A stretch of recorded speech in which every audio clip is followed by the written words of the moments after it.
মুসলমান বন্ধুগণ, আল্লাহর কোরআন ভালো লাগে না খারাপ লাগে? আবার বলেন, ভালো লাগে না খারাপ লাগে? কোনো দিকে নজর নাই, কোনো দিকে খেয়াল নাই। বাংলাদেশের সমস্ত মুসলমান বুজুর্গ, আকাবির আসলাফ বুজুর্গরা এই বাচ্চাটার নাম দিছে, এই গাধাটার নাম দিছে আকাবিরদের ক্যানভাসার। যেখানে যাবে শরীয়তপুরি, সেখানে আকাবির আসলাফ বুজুর্গদের ক্যানভাসারি করবে। আরে বন্ধু, জীবনের শেষ বয়ান মনে করে বয়ান করছি, এক ফোঁটা চোখের পানি দেখেন ফালাইতে পারেননি, দিলটা নরম হয়নি। যুবক, আমি তোমায় বলছি, তুমি কেন আল্লাহকে ভয় করবা না? আমার আল্লাহ ডাক দিয়ে বললেন, নবীজি, যারা ঈমান আনয়ন করেছে আমি আল্লাহ তাদের ডাক দিয়ে বললাম, ঈমানওয়ালারা তোমরা আমাকে ভয় করো। আল্লাহর ভয় যার অন্তরে আছে আমার বন্ধুগণ, সে কখনো গুনাহ করতে পারে না। কথা বলেন ঠিক না বেঠিক? হাকিমুল উম্মত মুজাদ্দিদুল মিল্লাত আশরাফ আলী থানভী রাহমাতুল্লাহ আলাইহি কত সুন্দর করে কথাটা বলেছেন, যেই কথাটা নকল করেছেন আমিরুল আমার বন্ধুগণ, আমার ভাইরা মহিউস সুন্নাহ শাহ আবুল হক রাহমাতুল্লাহি আলাইহি হারদি হযরত, আমার বন্ধুগণ হারদি হযরতের কথা নকল করেছেন করাচির হযরত হাকিম মোহাম্মদ আক্তার সাহেব রাহমাতুল্লাহ আলাইহি।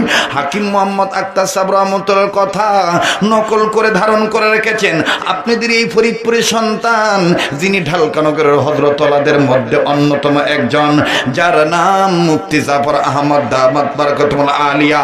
আরে বন্ধু, খুব খেয়াল করে কতগুলো শুনবেন। আল্লাহর ভয় করা মানে জাহান্নামের আগুনকে ভয় করা। আল্লাহর ভয় করা মানে জাহান্নামের আগুনকে ভয় করা। আল্লাহর ভয় মনে করা মানে আমার বন্ধুগণ কবরের আযাবকে ভয় করা। কথা বলেন ঠিক না বেঠি? মুসলমান বন্ধুরে, একটু অন্তরটা সাফ করার জন্য বলেন না, একবার মায়া করে ডাক দেন না, বলেন না আল্লাহ, আবার বলেন না আল্লাহ, আর একবার আওয়াজ দিয়ে বলেন আল্লাহ। কোনো দিকে নজর নাই। করাচির হযরত হাকিম মোহাম্মদ আক্তার সাহেব রাহমাতুল্লাহ কথাটা নকল করেছেন, যেই নকল করে আমার বন্ধুগণ কিতাব আকারে কত সুন্দর করে ঢালকা নগরের হযরতওয়ালা পাই পাই করে উম্মতের ইসলার জন্য মুসলিম উম্মত হয়ে কথাটা ছড়ায় দিয়েছেন। আরে বন্ধু, এর মধ্যে একটা কিতাব আছে, কিতাবটার নাম নেপালে 7 দিন। আমার বন্ধুগণ, এই নেপালে 7 দিনের মধ্যে মুসলমান ভাইরারে আমার, এই নেপালে 7 দিনের মধ্যে দেখবেন একটা কথা নকল করে আকাবির আসলাফ বুজুর্গরা বলেছেন। আকাবির আসলাফ বুজুর্গরা বলেছেন, করাচির হযরতের কথা নকল করে বলেছেন। কেমন নকল করে বলেছেন? যুবক, আজকে যারা মাদকের সাথে জড়িত হয়ে গেছো, যুবক আজকে যারা বাপ মার সাথে বেয়াদবি করতেছো, যুবক আজকে যারা ঈমানওয়ালার ঘরে জন্ম নেওয়ার পরেও বেঈমানের মতন আচরণ করতেছ, এর যুবক, এরে যুবতী বোন, কেন হয় না তোমার ঠিক তোমার মন? খুব খেয়াল করে শোনো, শোনো, আমাদের আকাবির আসলাফ বুজুর্গদের কথা বলছি, যেই কথাটা আমি আসার পরে শুনেছি শাহ আব্দুল আজিজ দেহলভী মুহাদ্দিস দেহলভী রাহমাতুল্লাহি আলাইহি। আমার বন্ধুগণ, আকাবিরদের কথা যেখানে বলা হয়, আকাবির আসলাফ বুজুর্গদের নাম যেই মজলিসে নেওয়া হয়, আমাদের বুজুর্গরা বলেন আল্লাহর পক্ষ থেকে ওই মজলিসে দয়ার বৃষ্টি শুরু হইয়া যায়। আবার বলেন না সুবহানাল্লাহ। ওই মজলিসে দয়ার বৃষ্টি শুরু হইয়া যায়। আকাবির আসলাফ বুজুর্গদের কথা নাম নিলে এত রুহানিয়াত হাজির হয়ে যায়, আমার দিল বলতেছে আজকের এই মজলিসে রুহানিয়াত হাজির হইয়া গেছে, আল্লাহ ওয়ালাদের নেক তাওয়াজ্জু আইসা গেছে। বাবাজি, কে কোন অপরাধ করেছেন? আপনার অপরাধ আপনি জানেন। হাকিমুল উম্মত মুজাদ্দিদুল মিল্লাত আশরাফ আলী থানভী রাহমাতুল্লাহ কথা নকল করেছেন। ও বন্ধু, করাচির হযরত হাকিম মোহাম্মদ আক্তার সাহেব রাহমাতুল্লাহি আলাইহি, আমার বন্ধুগণ, আমার বাইরে রে, কিন্তু থানভী রাহমাতুল্লাহ আলাইহি কার কথা নকল করেছেন? থানভী রাহমাতুল্লাহ আলাইহি কথা নকল করেছেন সাইয়্যিদুত তাইয়্যিবা হাজী আমদাদুল্লাহ মুহাদ্দির মক্কি রাহমাতুল্লাহর কথা। হাজী আমদাদুল্লাহ মুহাদ্দির মক্কি রাহমাতুল্লাহ আলাইহি কার কথা নকল করেছেন? তিনার শায়েখ হলেন কারি মৌলভী নূর মোহাম্মদ মিয়াজি জান্দা নবী রহমাতুল্লাহি আলাইহি। লালাই। আমার বন্ধুগণ, আমার বাইরা রে, এই তো মুফতি জাকির হোসেন কাসিমি দামাত বারাকাতুল্লাহ আলিয়া জিনার শায়েখ আমার বন্ধুগণ, যার সিলসিলা মাদানী সিলসিলা হোসেন আহমদ মাদানী রহমতুল্লাহ আলাইহি শায়েখ হলেন রশিদ আহমদ গঙ্গি রহমতুল্লাহ আলাইহি, গঙ্গি রহমতুল্লাহ আলাইহি শায়েখ হলেন সাইয়্যিদুত তাইয়্যিবা হাজী আমদাদুল্লাহ মহাদের মক্কি রহমতুল্লাহ আলাইহি। মাদানী থানবী বাজান রে, গোরা কিন্তু সব এক জায়গায়।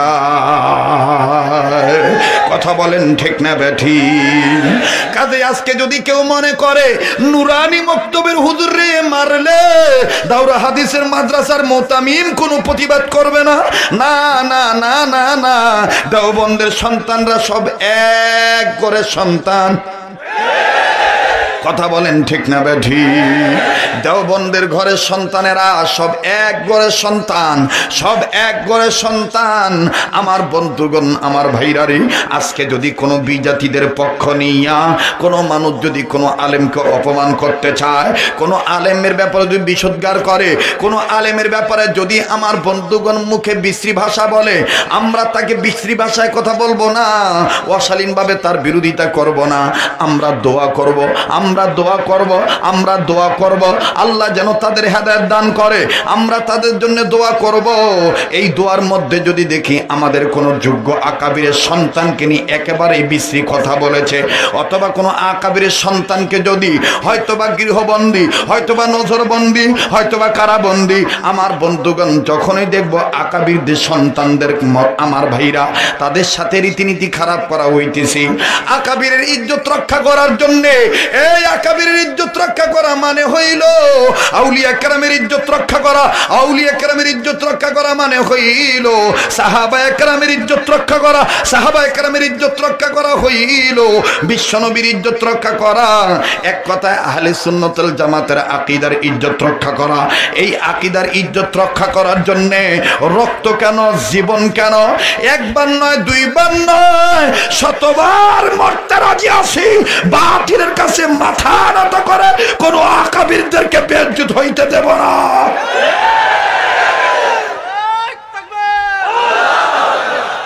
মুসলমান ভাইরারে আমার, খুব খেয়াল করে কথাগুলো শুনবেন। কষ্ট হচ্ছে আপনাদের? বেজার হইতেছেন আপনারা? চলবে কি চলবে না? বলবো কি বলবো না? তাহলে সামনের লোক চুপ থাকেন, পিছনের লোকের একটু বলেন তো আল্লাহু আকবার। মোটামুটি আওয়াজ আসে। এবার পিছনে বাইরে আবার বলেন আল্লাহু আকবার। এবার পিছনে বাইরে চুপ থাকেন, সামনের বাইরে বলেন আল্লাহু আকবার। এবার সামনের বাইরে আর পিছনের বাইরে মিলে জিলে বলেন আল্লাহু আকবার। দেখবেন কিটা কিটা কয় নাই, যেটা বলে নাই মনে করবেন এটা ওই গ্রুপের লোক। খালি দেখেন তো শোনা ভাই কিটা করছে না, দেখেন তো কিটা কয় না, সবাই কয়। তাহলে একটু দুই হাত তোলেন, আবার নামান, আবার তোলেন, এবার মোট করে ধরে সরেন, ডাইন বাম নাড়ান, এবার সূরা কোন আল্লাহু আকবার। হাত নামান, আমি বলবো লিল্লাহে তাকবীর, আপনারা বলবেন আল্লাহু আকবার। লিল্লাহে তাকবীর, কোরআন সুন্নাহ যেখানে, আলেম উলামা যেখানে, লিল্লাহে তাকবীর। কষ্ট হচ্ছে? ইসলামের বিরোধিতা এটা নতুন কিছু নয়, এটা পুরানো আচরণ। যুগে যুগে ছিল, যুগে যুগে ছিল, বর্তমানও আছে, ভবিষ্যতেও থাকবে। তাই বলে ঘুমে থাকলে হবে না। কইরে খালিদ কইরে ওমর, এসেছে নতুন বদর, কোথা সে দিগ্বিজয়ী নবীন মুজাহিদ। এখনো কি গাইতে হবে ঘুম পাড়ানি গীত? বলেন এখনো কি গাইতে হবে? কথা কয় না, যেটা কবে না মনে করবেন এটা হুতুম পেশার গ্রুপের লোক। ও রাত্রিবেলায় ঘুমাচ্ছে, শেষ রাত্রে বুম বুম করে খালি দেখবে। দেখেন তো কিটা কথা কয় না, এখনো কি গাইতে হবে? বলেন এখনো কি গাইতে হবে? যুবক সোনার ভাইরা বলো, এখনো কি গাইতে হবে? কিছু লোক আছে দেখবেন এখন ঘুম পাড়াচ্ছে, বলে শোনা ঘুমাও ঘুমাও, ও তোমার করার দরকার নাই।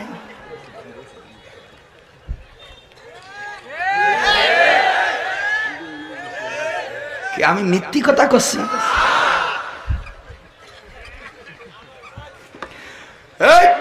এটাই বড় আযাব। এখন আজান হইতেছে, আমাদের যে মুয়াজ্জিনরা ডাক দিতেছে, আমাদের আকাবিরের সন্তানরা, এই আজান শুনে জামাতে হাজির হ, আল্লাহর মদদ পাবি, আল্লাহর মদদ পাবি। কথা ঠিক আছে না? আমি জানি যে কিরম লাগতেছে তোদের, এ যারা ইসলামের বিরোধিতা, ওরা কষ্টে যে এ হুজুরও তো দেখি ওই গ্রুপের, হুজুররা তো সব একই গ্রুপের। কথা কর না কেন? হুজুরদের দরকার নাই, কিটা ক্ষমতায় থাকবে কিটা ক্ষমতায় থাকবে না, এগুলো অরিজিনাল হুজুরদের দরকার নাই। অরিজিনাল হুজুরদের দরকার হলো ক্ষমতায় যে আছে থাক, ক্ষমতায় থাকার পরে কেউ যদি ক্ষমতার চেয়ার পেয়ে দম্ভ করে অহংকার করে ফেরাউনের চরিত্র দেখা, ঠিক তখনই হুজুররা মুসা আলাইহিস সালামের ভূমিকা পালন করবে। আমরা আর বলবো না যে ইমানি শক্তি কার কত আছে, রাস্তায় খেলবো, আসো খেলা খেলতে যাবো। কেন বাবা? আমরা গরিব মানুষ, ও তোদের সাথে খেলার মতন আমাদের দরকার নাই। কথা বল না কেন? আমাদের খেলার দরকার আছে কোনো? কথা বলেন না কেন? কারণ আমরা খেলতে গেলে কিডা গোলকিপার, কেডা রেফারি, কেডা আম্পায়ার, এগুলো তোরা দিতেও পারবি না, ও হবে না নে।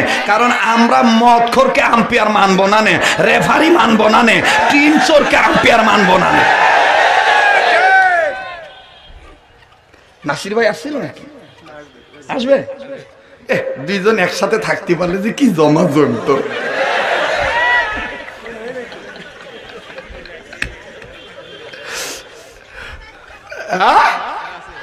না সারা রাত হবে না, চলবে কি যুবক বন্ধুরা? বলতেছি চলবে। আমি সারা বাংলাদেশ ঘুরে ঘুরে দেখলাম তোদের পক্ষে এখন অধিকাংশ কেউ লোক খুব কমে গেছে। কারণ কিছু কিছু মুরব্বীরা তোদেরকে হিংসা করতেছে। কারণ মন্ত্রিত্বের চেয়ারে যুবকরা, এমপির চেয়ারে যুবকরা, ব্যবসায়ীদের চেয়ারে যুবকরা, মেম্বারের চেয়ারে যুবকরা, চেয়ারম্যানের চেয়ারে যুবকরা, আলেম ওলামার দলে যুবক আলেমরা বেশি। এই জন্য মুরব্বীরা বেশিরভাগ আমাদেরকে পছন্দ করতেছে না।